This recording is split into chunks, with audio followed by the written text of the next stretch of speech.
السلام عليكم يا احلى جمهور في الدنيا، اخباركم ايه؟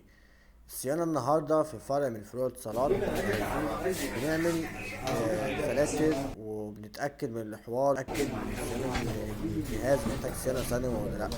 بيبان معايا الصيانة إن كانت هي مطربة أو عادية، وفي نفس الوقت بيبان البلور هو أكتر حاجة بيبان معايا إن هو مطرب أوي.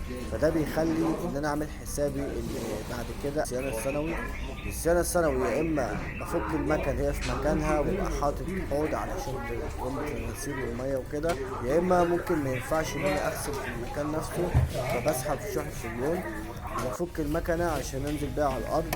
فطبعا السربنتينة لما يكون فيها تراب كده ممكن ها بفرشة، بس هو الفرشة ما بتجيبش نتيجة قوي زي ان انا اغسل بترمبة الغسيل. فبغسل بترمبة غسيل الكويل من جوه والكويل اللي بره بتاع الوحدة الخارجية، وبثبت شحنة الفريون، والموضوع بيتم والجهاز بيرجع لكفاءته زي الاول واحسن كتير من الاول. والسلام عليكم ورحمة الله وبركاته، وما توفيقي الا بالله، عليه توكلت وعليه انيب.